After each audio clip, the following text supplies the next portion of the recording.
తెలియజేస్తున్నారు. ఓకే అండి. శ్రీనివాస్ గారు ఇక్కడ రెండు పాయింట్లు అండి. చెప్పండి. ఒకటి ఏంటంటే జగన్మోహన్ రెడ్డి గారు రేపు రాబోయే ప్రభుత్వానికి ఒక క్లారిటీ రహదారి వేసి పెడతా ఉన్నాడు. ఎందుకంటే వీళ్ళు చంద్రబాబు నాయుడు గారు గత ప్రభుత్వంలో చేసిన అక్రమాలు, అన్యాయం, అవినీతి అంటూ ఆయనకి ఏవైతే కేసులు పెట్టాడో ఆ కేసులు ఏది కూడా దూది పింజలా తేలిపోతే చంద్రబాబు నాయుడు గారిని ఇంకా స్వచ్ఛంగా తీసుకొస్తాడు బయటికి, ఒక రకంగా చెప్పాలంటే.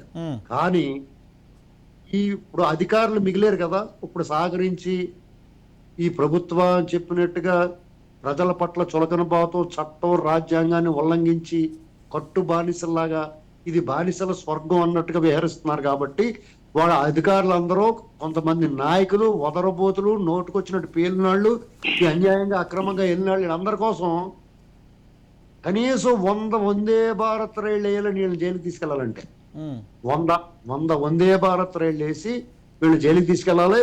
వీళ్ళ కోసం కొత్తగా జైలు నిర్మించాలి. ఎక్కడంటే ఎక్కడ జనావాసాల్లో ఎక్కడ నిర్మించడానికి స్థలం దొరకకపోతే మారేడుమిల్లి లాంటి ఏజెన్సీ ఏరియాకు పోయి 4 కొండల మధ్య విశాలమైన 500-600 ఎకరాల్లో ఒక జైలు నిర్మించి కేవలం వీళ్ళ కోసమే పడేది. అందరూ వీళ్ళే ఉంటారండి అందులో.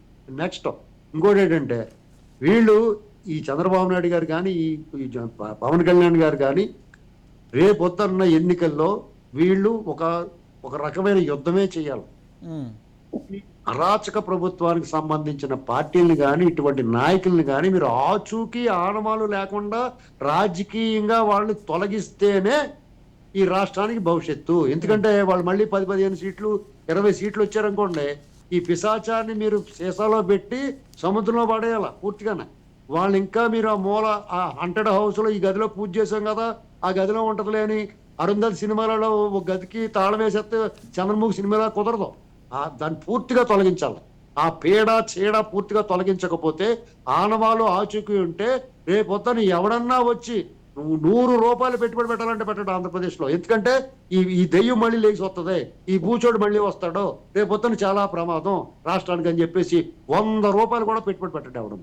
అది గమనించుకుని ఈ తెలుగుదేశం కానీ జనసేన కానీ ప్రజల కోసం, రాష్ట్రం కోసం కలిసేము, రాష్ట్రం కోసం పోరాడతాం, కలిసి పోరాడతాం అన్నారు. కాబట్టి ఖచ్చితంగా మీరు యుద్ధమే చేయాలి, యుద్ధమే చేయండి.